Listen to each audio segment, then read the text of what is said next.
ng puso. Agarang Serbisyo Lady. Agarang Serbisyo Lady.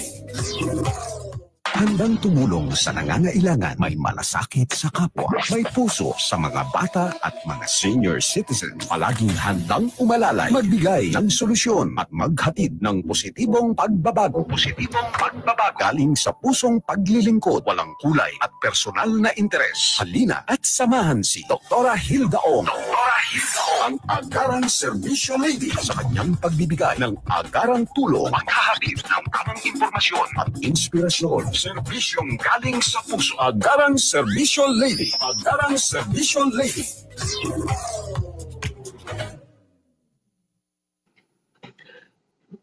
Magandang umaga.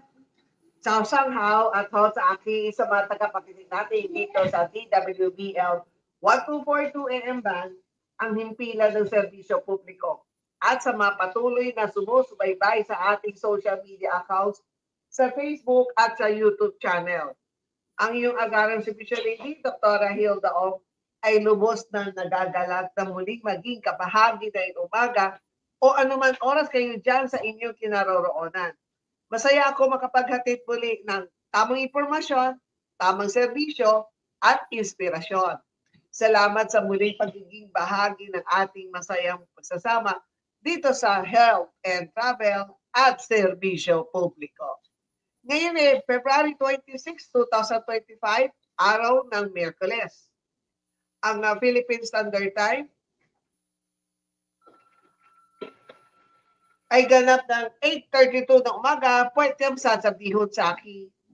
Sa pagdiriwang ng 30th anniversary ng pagkatatak ng Philippine Health Insurance Corporation o PhilHealth, ay kasabi na inilunsad ang mga bagong pakete at inisyatiba na para sa pagsisiguro na mas mahusay, mas epektibo at mas episyenteng serbisyong pangkalusugan sa mga Filipino. Kabilang dito ang naging pakikipag-usap ng bagong presidente at Chief Executive Officer na si Dr. Edwin Mercado sa mga partner health providers, ang pagkakaroon ng outpatient emergency cases package at ang pagtaas sa pakete para sa cataract operation. Ngayong umaga, ito ay pwede pag-usapan natin ito dahil makakasama natin si Mr. Raymond Acoba, spokesperson at head ng Public Affairs Unit ng PhilHealth National Capital Region o NCR. Magandang umaga, Sir Raymond.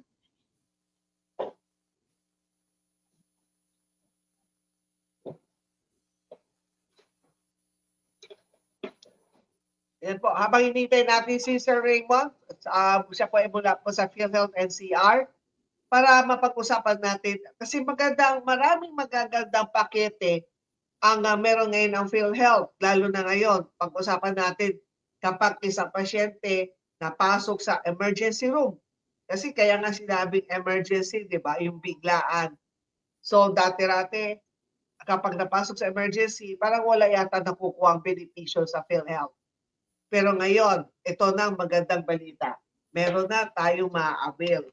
At hindi lang sa emergency room, at pati yung sa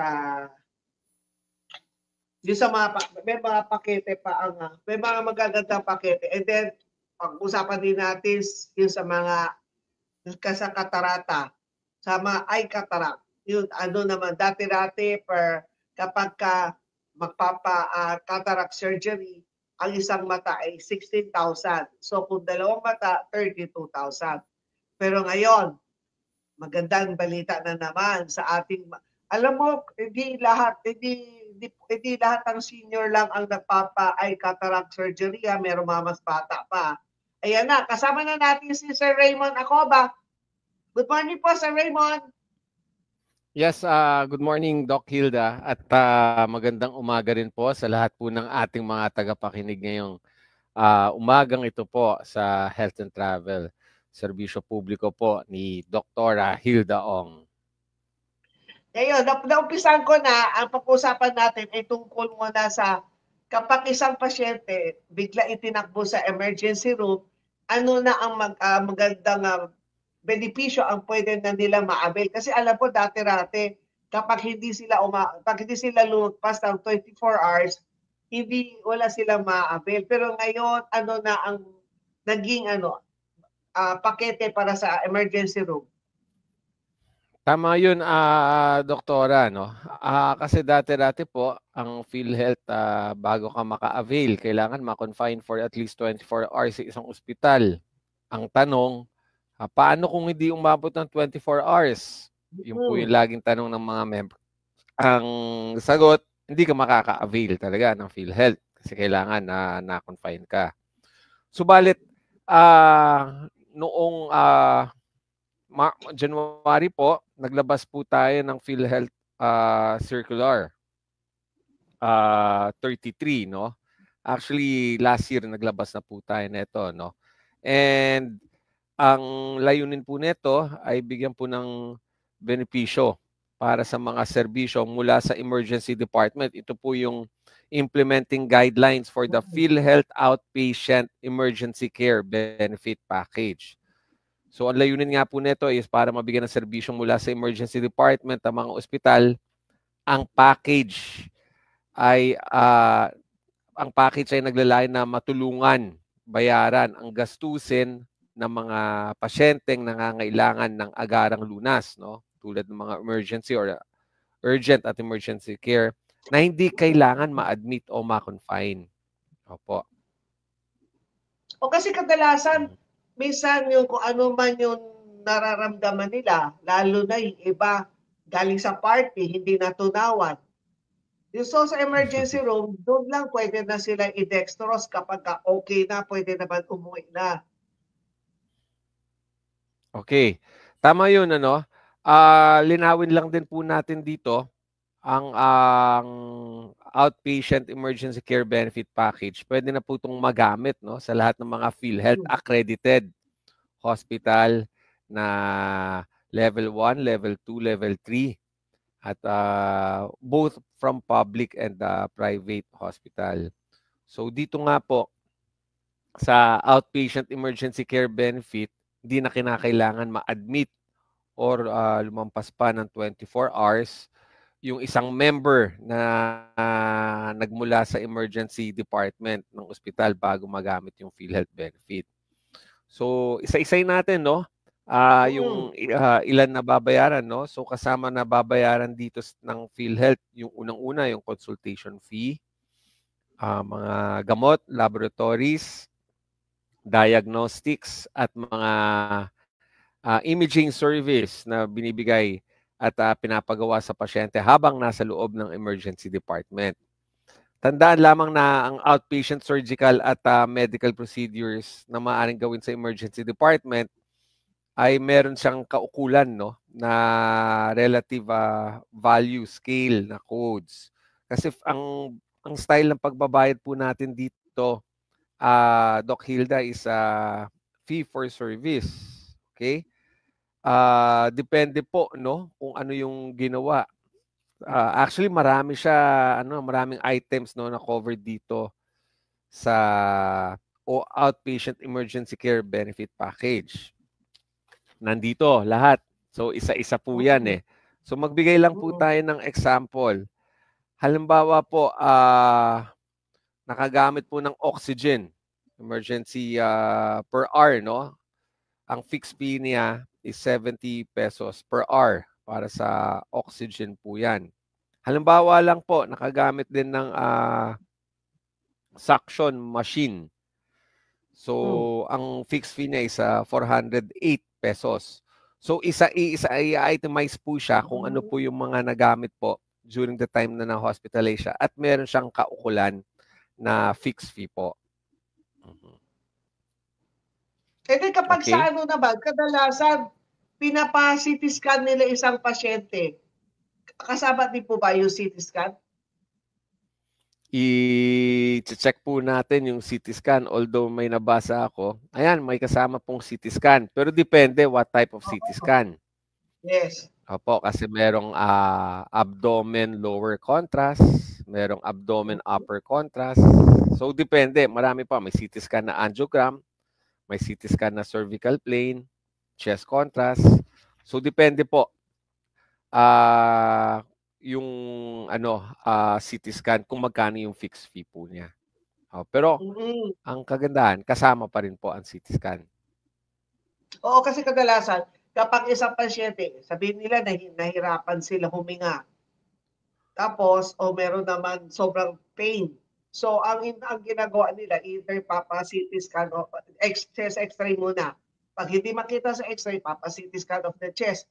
And then kapag masakit ang tiyan, ganun din, ultrasound o kaya CT scan. Yun ang kadalasan ng ginagawa sa emergency room. Aside tapos, itong mga laboratory tests, ito kasama na. Kasama po. Actually, nabanggit nyo na rin po yung ultrasound. Kasama rin po yan sa imaging. X-ray po, kasama. Laboratory test, marami ho. Kasama rin po yan. Depende kung anong lab test, no? Kasi ito, iba-iba nakalagay dito. Meron blood alcohol, may creatinine, cholesterol, chloride, even COVID antibody po, creatinine, C-reactive protein, kasama po yan. Dengue, kasama rin po. Drug assay, kasama. Fecalysis. So marami hong laboratories na kasama. All in all, no? Kung ma-check natin yung mga item dito, it's kasama po rito is around lampas siya ng 334 po. So 342. Even therapeutics po kasama rin po. So talagang kailangan talagang gagawin ng sa mga emergency room, talaga naka-itemize talaga kung ano ginawa nila sa pasyente. Opo. Tama po yan. That's part of sa implementation. Kailangan ma-itemize po para mapaliwanag natin kung ano po yung babayaran ng PhilHealth po. And then, meron bang limitation? So, yan po yung ating PhilHealth Circular number 33 of 2024, which pertains to the implementing guidelines for the PhilHealth Outpatient Emergency Care Benefit Package po. May limitation ba? Okay. So, maliban doon, kailangan po natin malaman na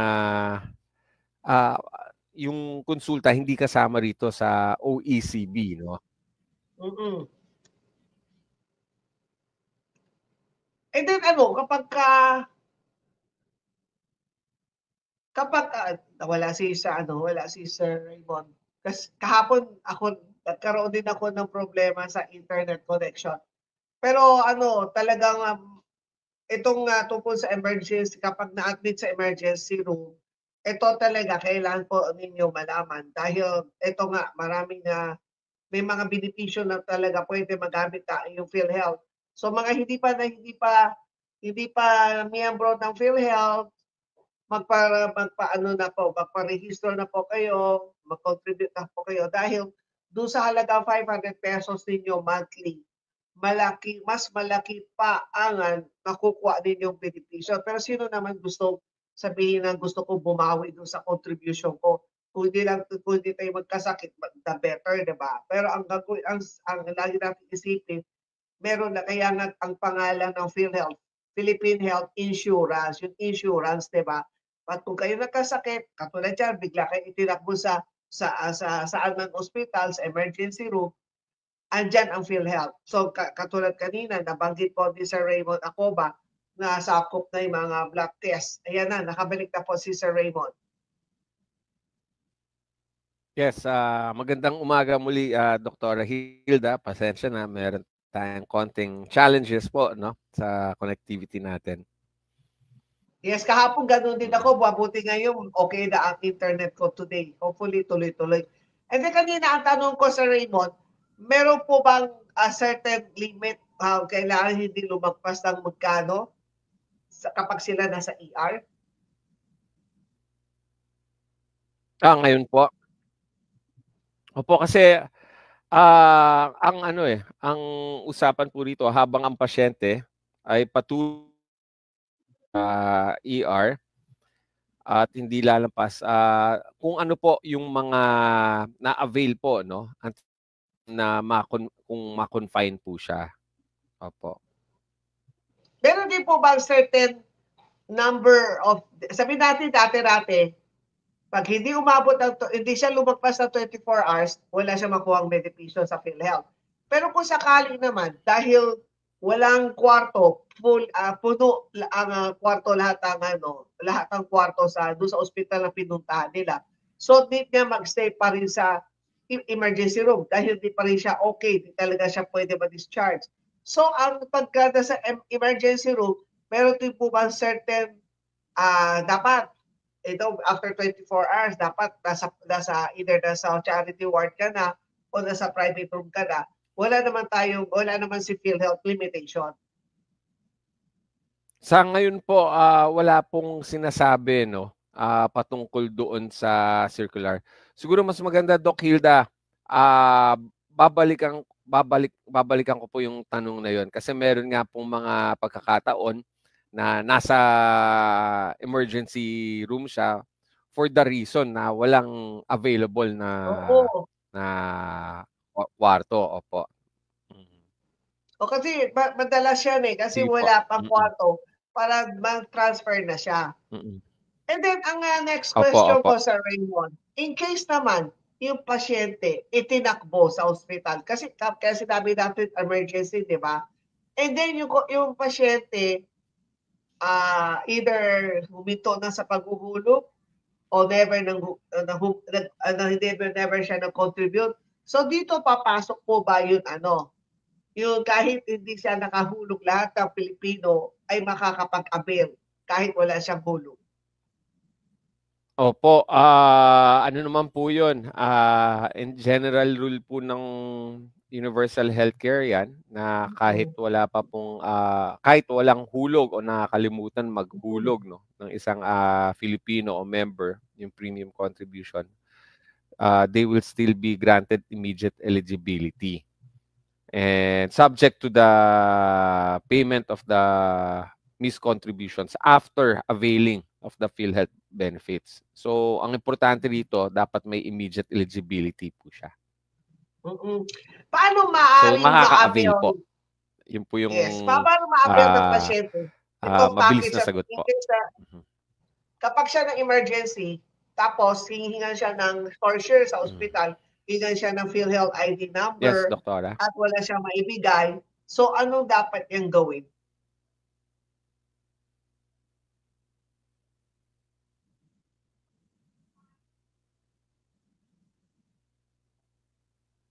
Kung sakali, kasi kaya kung emergency, bigla siya napasok, tapos siyempre, for sure, kukuha siya ng mga data sa pagpasok sa emergency room, for sure tatanungin siya fill up yung information, di ba? Fill up ID number. Tapos wala siyang maibigay na ID number kasi nga, hindi nga siya updated o never siya nagulog. So, ano ang dapat nilang gawin? Kung let's say na taon ito ay Sabado o Linggo, siyempre walang PhilHealth sa oras na yun. So, yan, nawala ulit si Sir Raymond. Kasi very important itong tanong ko. Sir Raymond, paano kung kapag ang pasyente napasok ng Friday ng hating gabi, Sabado, Linggo, wala tayong office. So, paano ang gagawin ng isang pasyente na kulang sa hulog o walang hulog, wala maibigay na PhilHealth ID number? Kadalasan yan ang nangyayari. Okay, yes, Doc Hilda. Yung ating mga members, unang-una, meron din po silang responsibility, no? Yun nga po yung responsibility nila is to pay regularly, no, their premium contributions. Subalit pag sila ay mga employed, no, syempre sagot ng employer yung kanilang premium contribution. Pero Doc Hilda, marami po kaming complaints na natatanggap na mga employers ay hindi naguhulog sa tamang oras, no? Or yung iba hindi talaga naguhulog ng premium contribution. So, marami ho kaming cases, legal actions na ginagawa laban po sa mga employers na hindi naguhulog. Okay, so dito naman tayo sa kabila, yung mga self-earning individuals, yung mga self-practicing professionals, yung mga target namin po ngayon, yung mga nasa informal economy, yung mga market vendors, tricycle drivers, jeepney drivers, yung nasa informal economy po. Paminsan, kasi alam natin sa BC, no, sa paghahanap buhay, nakakaligtaan nila maghulog ng kanilang PhilHealth. Opo. Pero on the part po sa mga individually paying members natin, no, yung mga nasa informal economy, lenient naman po tayo. Pinagbibigyan pa natin sila na maghulog ng kanilang mga nakaligtaan or miscontributions without interest or without penalty. Opo. So, ang ano lang po namin is paalala lang is kung kaya na po nila maghulog ng kanilang premium contribution kasama yung mga nakaligtaan nila over the past years, maghulog na po sila until such time na baka later on kasi hindi natin masabi. Baka may utos na galing sa taas na kailangan patawan na po ng interest yung mga members natin under the informal economy na nakaligta or nakalimot po, no, na maghulog ng premium contribution. Pero sa ngayon po, maghulog po sila ng regularly, no, current ng kanilang premium contributions. Tatanggapin po namin yan. So kung kapag naghulog sila ngayon, sabihin natin 2025, mag-start na sila maghulog. Pero yung sabihin natin the previous year, 24, 23, na wala silang hulog, hindi ba sila i-require ng ating LEO office o yung mga PhilHealth branch na kailangan nila bayaran muna yung mga nakalipas na hindi nila nabayaran o mag-start siya this year, 2025? Okay. Nasa option po yan ng ating member. So yung member natin, usually, no, regularly, babayaran talaga nila yung current na taon. Pero sisingilin pa rin po ng PhilHealth yung year 24 pababa. Of course, lenient pa po yung PhilHealth. Binibigyan namin sila ng option or ng panahon na maghulog na pwedeng staggered payment. Pero kung kaya naman po nila, may pondo na sila, bayaran na po nila. So, ganun po kabait yung PhilHealth, no? Lenient pa po tayo para sa mga members natin under the informal economy. Ibang usapan yan sa employed sector kasi yun talaga, that's the obligation kasi as mandated by law of the employer. That's why we will really impose penalty or interest against the employers na hindi naguhulog, no, ng premium contributions. O sa bagay, ito pinag-usapan natin sa mga voluntary Voluntary, member. opo. Nililinaw ko lang po, Doc Hilda, baka malito kasi yung mga tagapakinig po natin. Oo, kasi ang pinag-uusapan natin yung mga walang trabaho. So pag walang trabaho, or yung mga may sariling negosyo, opo, or mga market vendors po, may hanap buhay naman po sila pero they are not formally employed po. Kasi meron kasi mismo empleyado ang ayaw nila magpakalta sa sahod nila. And then ang isa talaga hindi ko malimutan is kilala mo niyo si Mr. Dr. Robert C. Meron siya isang empleyado na ayaw niya na i-enroll siya doon sa ang PhilHealth niya sa kumpanya. Kasi ang sinasabi daw niya, dahil meron daw siyang PhilHealth under the 4Ps program. Kapag siya ay naisama sa company, mawawala daw ang kanyang NBB. Kasi iba pa talaga ang benepisyo na makukuha ng isang 4Ps member na galing sa DSWD ang PhilHealth nila kumpara sa ang PhilHealth niya is under the employer. Kaya ayaw niya palista sa HR nila, yung pangalan niya, ayaw niya pakalta sa sahod niya kasi magiging na siya, formal economy, hindi informal. So nung time na yon, nakita naman ng HR niya na meron siyang PhilHealth ID, So, inano pa rin siya. Pero ang nangyari, nung time siguro nung nag-check na si PhilHealth, pumunta doon sa company nila, ang nadali, si Dr. Robert C. Kasi siya ang Yung may-ari. emplo. So, siya ang Tama. na-charge ng penalty interest na ang empleyado ang ayaw. Opo. Yun po, sa mata ng batas po, kailangan talaga na pag yung isang member or isang Filipino ay empleyado, meron na pong obligation si employer.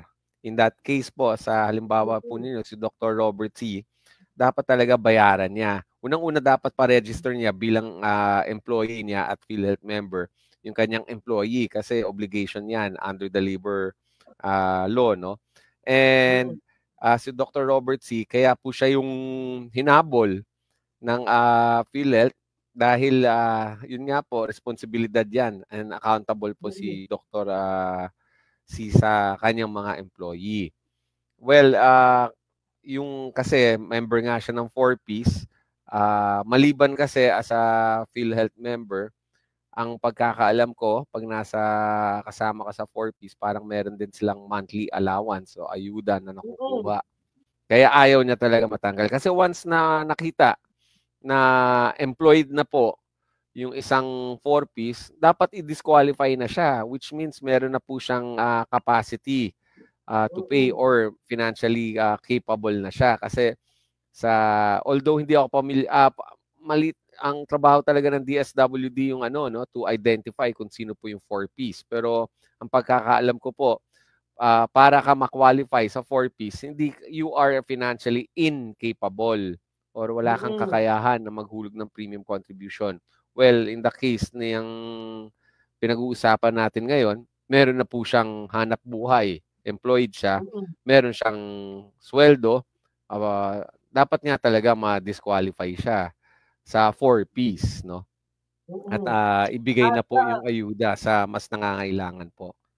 Opo, that's why tatlong empleyado niya yun eh. Kasi meron kasi si Dr. Robert C. na printing office. Tamaan. Tapos, yung dalawa, ayaw magbigay, ayaw mag-apply ng PhilHealth number. Basta tatlo. So, nung time na yun, ang ano natin doon sa NCR, yung branch manager natin that time is si Sir Delio Aceron. So, talaga sinamahan ko pa si Dr. Robert C. print out, sabi ni Sir Delio, wala akong magagawa kasi kailangan talaga bayaran yan. Tama. Alam mo magkano binayaran Dr. C? More, I think less than 200,000. Less than 200,000 talaga sumakit ang bulsa ni Dr. C dahil sa katigasan ng mga empleyado niya. Opo, kaya tama po, Doc Hilda. Kawawa naman si Doc Robert C. Pero kailangan po niyang gampanan yung kanyang responsibilidad bilang isang employer. And yun nga po, nagkataon, binayaran niya po lahat ng premium contribution plus penalty and interest pa yata po ang binayaran niya. Kasi yun po yung ating batas. Kasi, sinama ko yung accountant nila. Kasi accountant nila ang nagre-remit, di ba? Ang nagbabayad. So sinama ko yung accountant nila, pinakilala ko si Sir Delio, in-explain sa kanya. So after that, binayaran ni Dr. Robert C. Tapos balik kami doon sa kumpanya. Alam mo, pinatawag niya yung tatlo. Pinagalitan niya talaga. Tignan niyo sa ginawa ninyo. Ako ang nagdusa, ako ang nagbayad. And then, ang naging next order ni Dr. Robert C. Sa kanyang HR, sa accountant niya, kapag pero tayo empleyado na nag-a-apply ng trabaho, pag ayaw niya magpakaltas sa PhilHealth, SSS, Pag-ibig, huwag tanggapin. Yan ang unang niya. Yan ang unang patakaran ni Dr. C. Pag ayaw nila magpakaltas, huwag tanggapin. Kasi siya daw magdudusa. Dahil yun ang naging lesson ni Dr. C. Sa kanyang HR at sa kanyang accountant. Dapat sumunod sa batas. Hindi pwede sumunod sa empleyado na kung ayaw niya. Tama, Dr. Hilda. Actually, marami pa rin talagang mga cases natin, no? Same as nangyari kay Doc Robert. And ganun nga po yung paalala namin. Kaya meron tayong ano, no, yung 4 MB na kailangan po magparehistro, magbayad. Mm.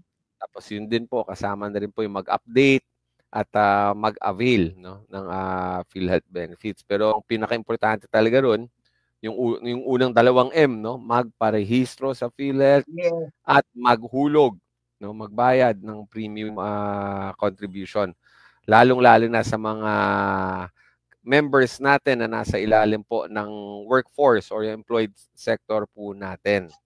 Kasi yun talaga yung nakatutok eh. May nakamonitor talaga kaming mga tao dyan sa mga employed sector. Sila po yung ating mga kasama po yung collection department natin, yung legal team natin, and yung PhilHealth Account Information Management Specialist o PAMS po natin. So sila talaga yung tumututok po dyan, nababantayan. And then kapag balik tayo doon sa usapin, kapag na-admit sa emergency room, so kapag ang pasyente, pwede naman siya magstay ng, sabi natin, ng 2 to 3 days kung walang kwarto available sa hospital. Opo, yun po yung tanong na babalikan ko kayo kasi that's a good question, no? What if nga na puno kasi yung hospital, nandun lang siya sa emergency room, tuloy-tuloy yung services na binibigay sa kanya. Babalikan kita rin, Doc Hilda, yung ganang circumstances kasi hindi ko po na pag-aralan masyado regarding that situation po, yung case po. And then, may ano ba, sa tingin mo ba dahil sa ngayon, mga laboratory tests na pwede na charge sa PhilHealth, hindi naman kaya umabuso naman ang ospital na kumbaga kung hindi kailangan gawin to, tapos papagawa niya lahat sa pasyente, sa outpatient to. So sa tingin mo ba mapapabuti ang emergency care lalo na kapag ang ospital ay, o kaya naman may mga ospital naman na ayaw naman i-pa-avail yung pasyente yung mga dapat na bayaran ng pasyente dahil ngayon ay sasabutin na ng PhilHealth. Opo, meron naman po tayong mga security measures po patungkol po doon when it comes to claiming po sa outpatient emergency care. Kaya naglabas po tayo ng listahan, no? Yung mga essential emergency care list, package codes, and yung fixed fee schedule. Kasi doon na yung po talaga yung basihan po natin. And of course, part po, commitment naman po kasi meron tayong contract, no, between the hospital and the PhilHealth kung sila isang accredited hospital. So, meron po silang commitment na dapat po ibigay po sa mga members kung yung pong serbisyo na kinakailangan ng ating mga members. So, binabantayan naman po natin yan. Nandiyan po yung ating Healthcare Delivery Management Division na laging nakikipag-ugnayan naman po sa ating mga hospitals. And dapat naman talaga, wag rin naman natin abusuhin, no? Yung PhilHealth, mas mahirap po kasi na mawala po yung PhilHealth. Sa totoo lang, Dr. Hilda, napakaganda naman talaga ng outpatient emergency care benefit kasi yun po yung reklamo talaga natin na malungkot, no, na ospital pero hindi naka-avail kasi hindi umabot ng 24 hours. Ito na po yung solusyon na binigay po ng PhilHealth. Kaya sana ibigay natin kung alin po yung tama sa ating mga members po and dependents. So yung, kung meron nakikinig sa atin ngayon at mga nanonood sa atin ngayon at napasok siya sa emergency room, effectively, makaka-avail na sila ng PhilHealth benefits. Yes, Doc. Sa mga accredited hospitals po natin, effective na po ito. And then, napag-usapan naman natin sa mga seniors, sa bagay, kahit di pa seniors, mga sa 50s, kapag sila ay sinabi na meron na silang cataract. So, ano naman ang pangunahing pagbabago dito sa bagong package sa PhilHealth sa mga kailangan magpa-eye cataract surgery? Okay, starting January 6, 2025 this year, the benefits for cataract extraction ay tumaas na po, no? From 16,000 pesos per eye. Ranging na po siya to 20,200 to 187,000 pesos per eye po. So depende na po 'yan sa lens, no, at sa serbisyo na nakuha ng ating mga members. Ang importante po rito, Doc Hilda, alam ko hinihintay niyo rin 'to, Doc Hilda. Nag-increase na Mm. po tayo sa cataract extraction. Opo.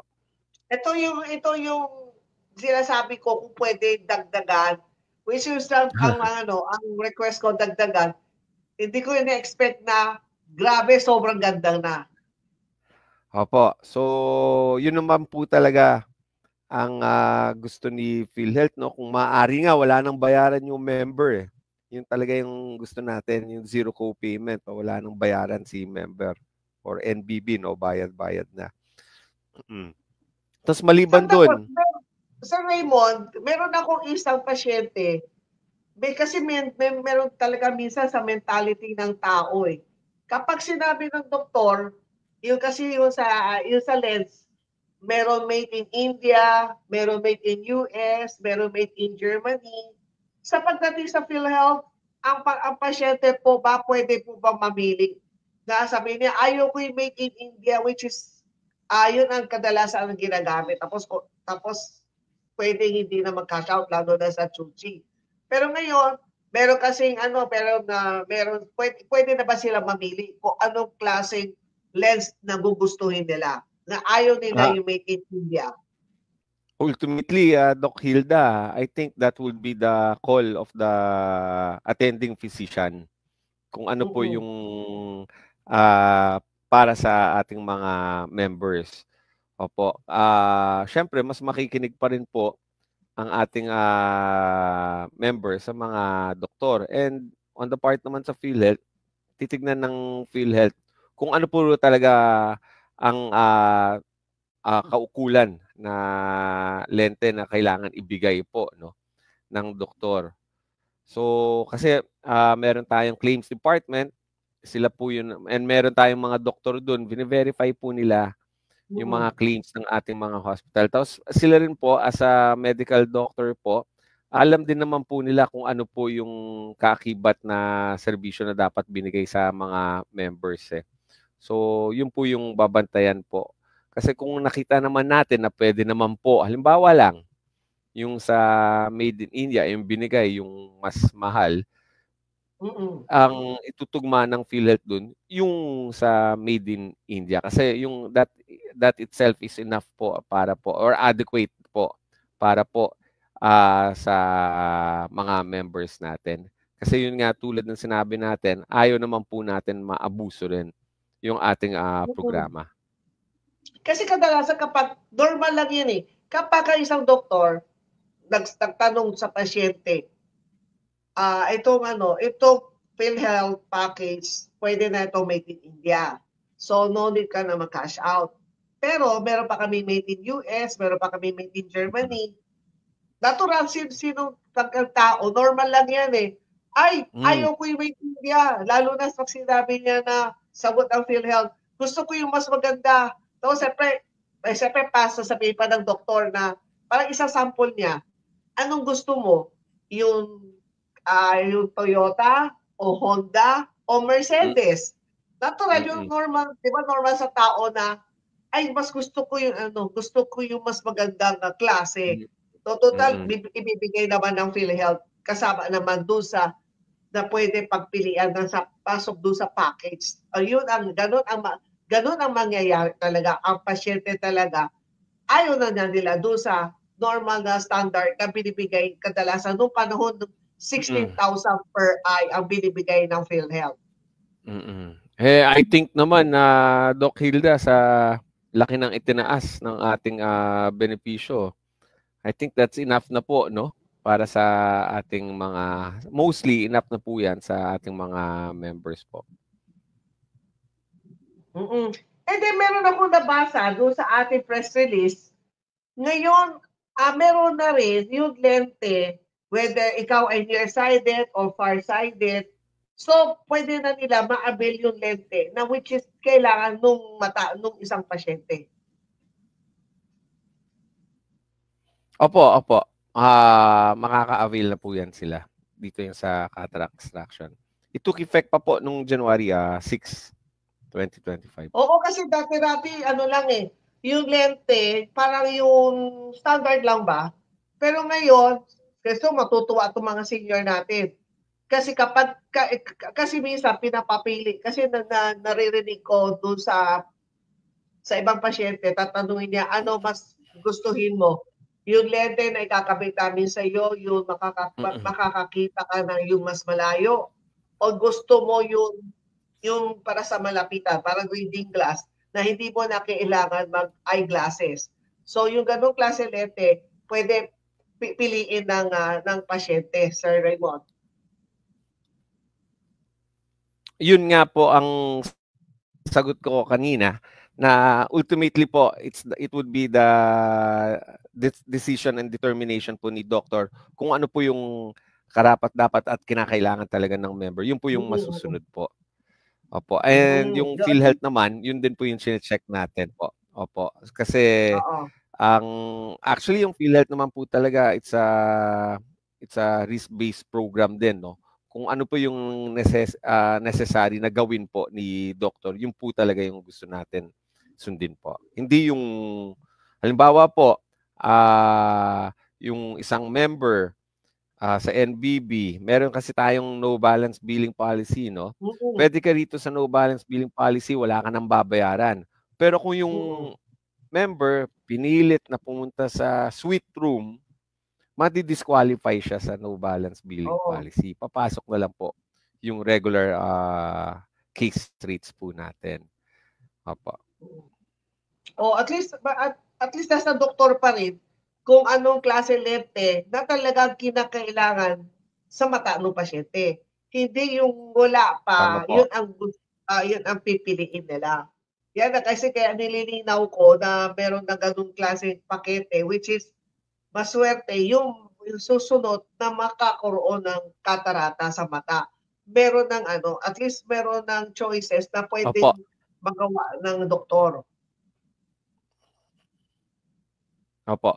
So, Doc Hilda, balikan po natin yung sa outpatient emergency care.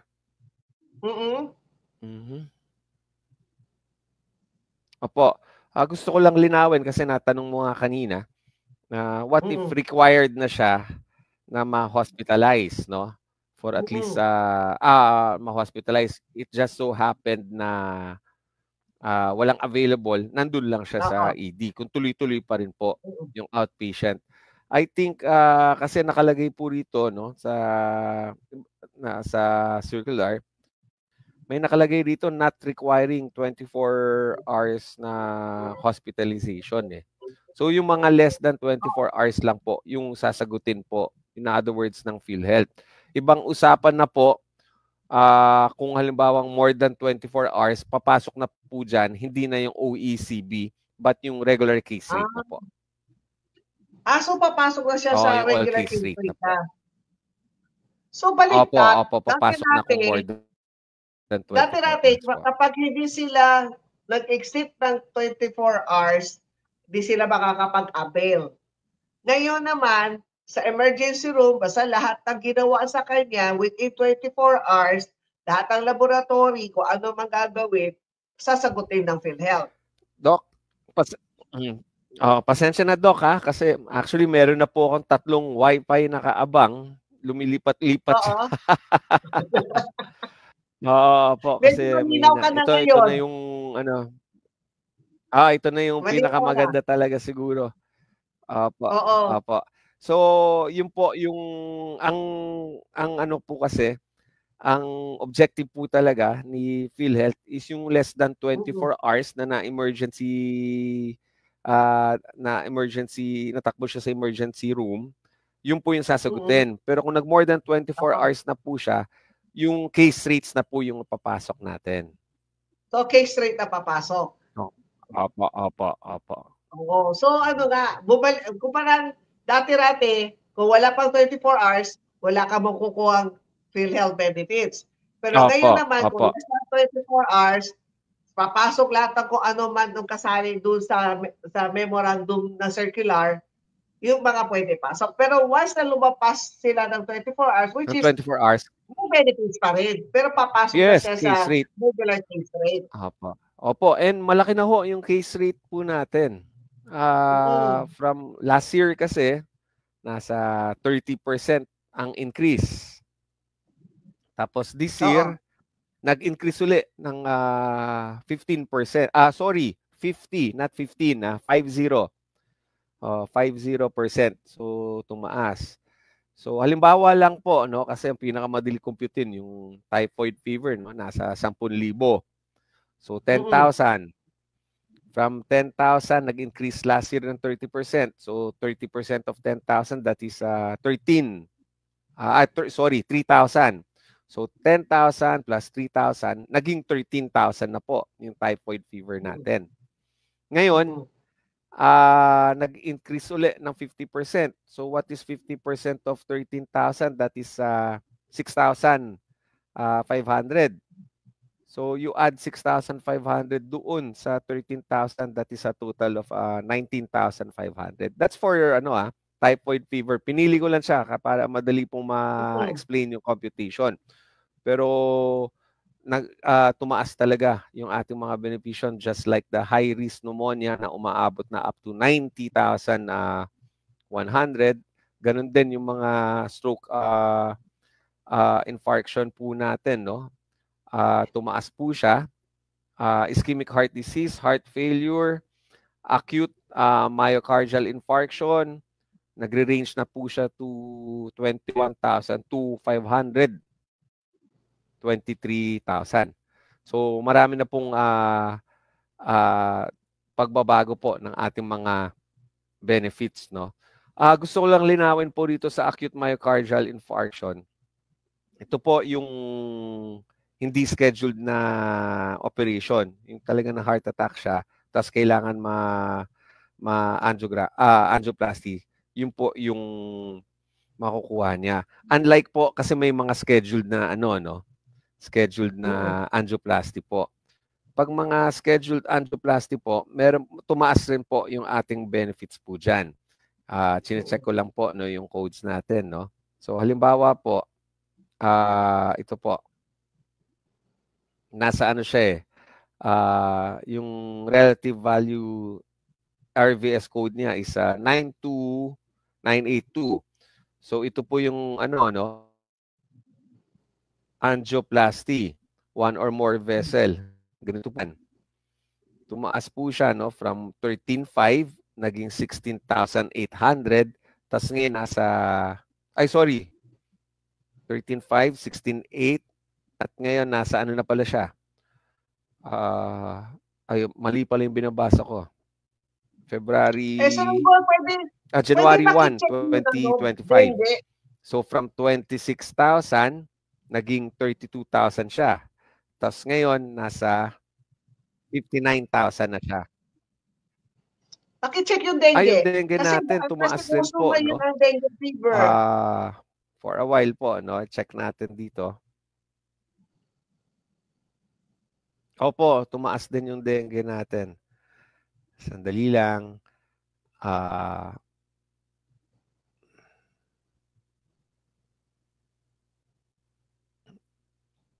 Yan, marami kasing benepisyo na itinaas ng PhilHealth. Kaya, yan, kasi uso talaga ngayon may dengue Yung dengue fever po natin, tumaas din po siya, Doktora. Sa ngayon po, from 10,000, halimbawa, naging 13, naging 19,500. Pero meron tayong special case po para sa dengue na umaabot up to, kung di ako nagkakamali, umaabot up to 47,000 po. Pag talagang confirm na dengue fever po siya. At may nagpapatanong sa akin na doktor. Itong, kasi marami ngayon may colon cancer. So, ang tanong niya, ang colon cancer ba, meron na ba ZBEN o under case rate siya? Opo. Yung ito po, Doc,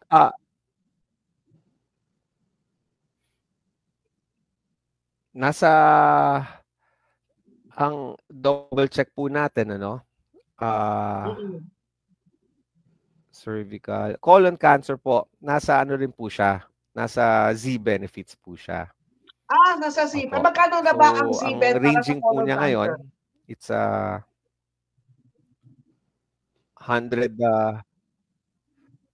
nasa Zben po ang nasa 150,000 to Mm-mm. 300,000. Okay? So, Okay. gusto ko lang linawin yung sa dengue. We have two types of dengue, no? Mm-mm. Yung dengue fever, tumaas na nga siya from 10,000, naging 13, tapos ngayon nasa 19,500. Pero meron dengue severe, doktora. Yung dengue severe naman po, from 16,000, tumaas na siya to 47,000 po. Mm-mm. Ayan. At least ito masasagot ko na kailangan nila mag-apply ng ZBED for colon cancer. Kasi sobrang, alam mo, Sir Raymond, meron ng mga 27, Colon cancer rin. may colon cancer na at the age of 27. Tapos meron akong kakilala, 42 years old. Puro may colon cancer. Wow. Dati-rate, Ayun, age of Doc. 50, sinasabihan na magpa-colonoscopy. Pero ngayon, pababa na at the age of 40, dapat dapat magpa-colonoscopy na. O kaya naman, pero dapat kung may mga simptomas, huwag pinapabayaan, huwag hintayin na maging malala. Kaya, ayun ngayon, meron tayong PhilHealth na ang dadaming mga benepisyo na itinaas para wag na nyo sasabihin na wala kayong pera sa pagpakonsulta dahil ang PhilHealth meron na tayong konsulta. Di ba? Magpakonsulta na po kayo, Yeah. pumunta na po sa mga facility. Tama po yun, Doc. Yun po talaga yung binuboost namin ngayon. Ano? That's why pumupunta po kami sa grassroots. Bumababa na po kami sa mga barangay, sa mga eskwelahan, sa mga palengke. At kinakausap namin po, even yung mga TODA, no? Yung mga tricycle drivers, kinakausap po natin. Dahil gusto nga po natin i-promote yung konsulta program. Kasi gusto natin, kahit wala silang sakit, manatili po silang malusog. Kasi di ba may kasabihan nga that an ounce of prevention is better than a pound of cure. So gusto natin yung mga preventive measures para po tuloy-tuloy lang po yung paghahanap buhay nila, hindi po sila nagkakasakit. Alam naman natin gaano kagastos no, kung magkasakit. Kaya pinopromote po natin yung konsulta program. And paalala na rin po sa ating mga listeners, baka hindi pa ho sila pamilyar no, sa konsulta program. Ito po yung bagong programa po ng PhilHealth na binibigyan po natin ng primary care benefit packages yung ating mga members, actually lahat ng Filipinos. So kung member na ho kayo ng PhilHealth, magpa-register na kayo bilang konsulta beneficiary. Tapos kayo po mismo ang pipili ng accredited konsulta provider at makakakuha ng primary care services doon. So pwede na kayo magpa-check up kay doktor doon sa pinili niyong konsulta provider. Tapos once na nagpa-check up po kayo, i-assess kayo ni doktor, syempre. Tapos kung nakita ni doktor, because of your na-assess lang, na halimbawa na pwede ni-recommend ka for a laboratory test, makaka-avail din po kayo. We have 15 laboratory tests covered na rin po yan sa konsulta. Example lang po, yung urinalysis, HbA1c, FBS, covered na rin po yan. ECG, covered din po yan. So 15 po yan. We started from 13, naging 15 na. Ngayon, kung kailangan nyo ng gamot, dahil sa nakita yung resulta ng inyong lab test, meron din tayong mga medicines na pwede nyo makuha sa konsulta provider. 21 medicines po yan. Meron tayo dyan pang anti-diabetic, anti-dyslipidemia, antihypertensive medicines, and antihistamine. So all those are available po sa ating konsulta provider. So paalala sa mga members natin, magpa-rehistro na kayo, no? Meron akong magandang balita sa total naghihintay lang ng formal launching lang.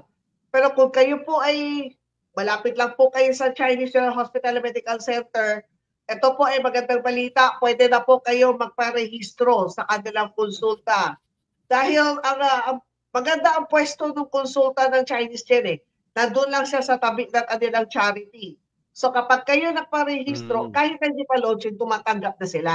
Pwede na po kayo magparehistro at pag nakita ng mga doktor na siyempre kung magpapakonsulta kayo, pag kinakailangan ninyo magpa-x-ray, kasama yan sa konsulta. Kapag nakita nila na kailangan ninyo ng gamot, bibigyan kayo ng gamot ng ospital. At kung kailangan talaga ng laboratory test, which is nandiyan na.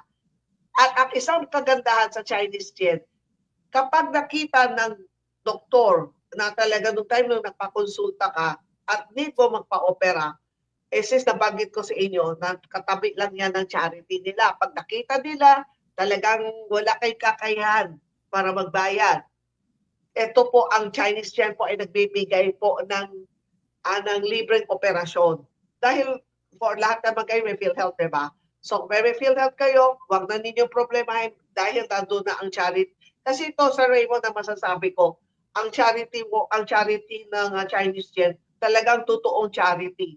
Walang bayad ang kilang mga doktor at the same time mga doktor na mag-o-opera ay purong magagaling. So kapag ako nagre-refer po sa charity po ng Chinese Gen, hindi talaga ako napapahiya kasi mga magagaling po ang gagawa. And then ang charity ngayon ng Chinese Gen, naka-aircon pa. O, diba? Tapos ang isang kwarto nila, may kanyang bed kayo. Hindi yung isang bed, 2 pasyente. Bawat isang pasyente, isang bed. Yung nga lang, kasi dahil sa dami ng mga tinatanggap na sa pasyente sa charity nila, talagang marami talaga silang pasyente. Kaya samantalahin na ninyo ang Chinese General Hospital and Medical Center, accredited na po ng PhilHealth sa konsulta. Magparehistro na po kayo. Kasi meron ako announcement before, February 26, dapat today, ang launching, di ba, Sir Raymond? Yung nga lang na-postpone. So, pero kahit hindi pa natuloy ang launching, pero pwede na po kayo magparehistro sa Chinese Gen.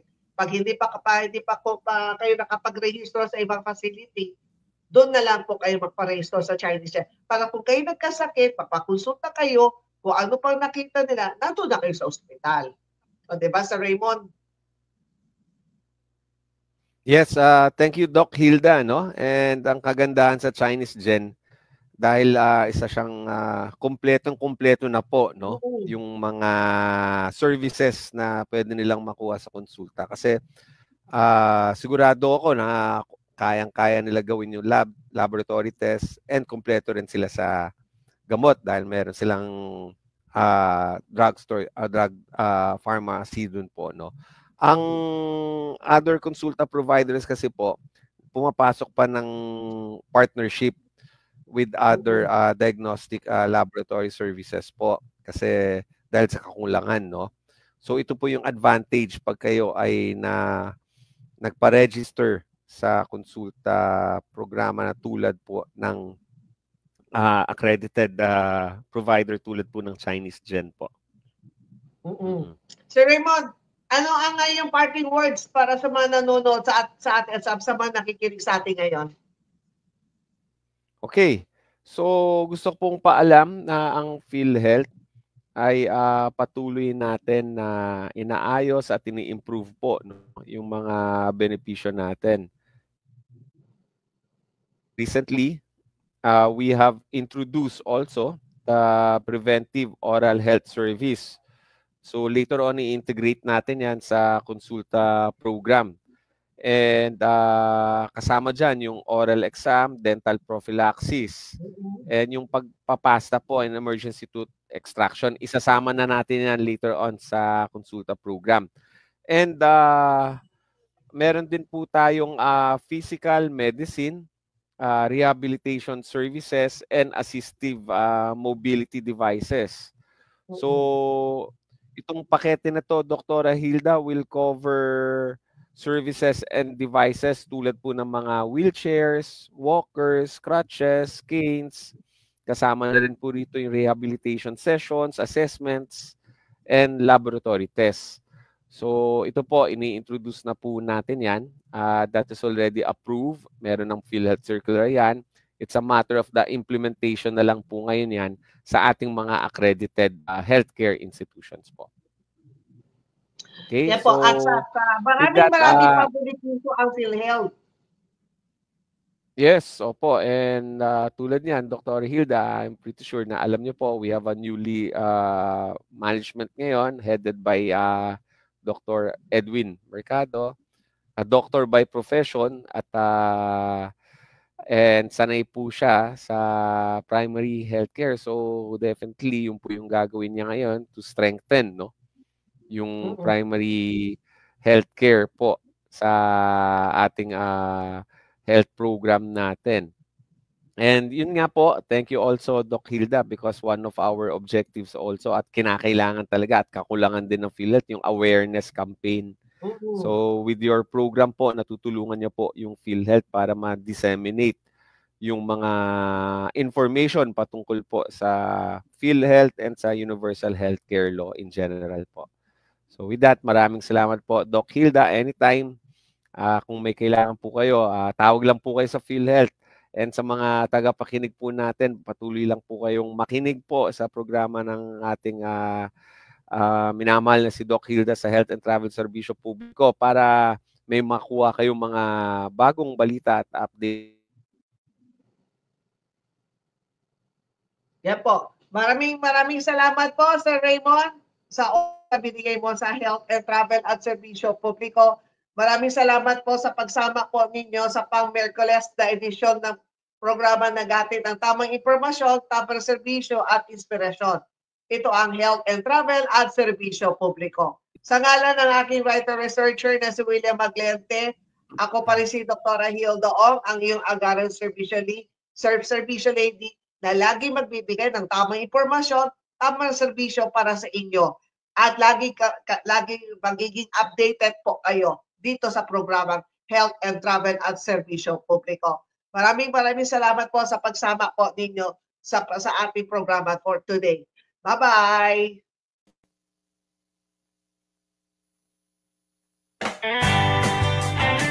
Health and Travel at Serbisyo Publiko. Serbisyo Publiko with Dr. Hilda C. Ong.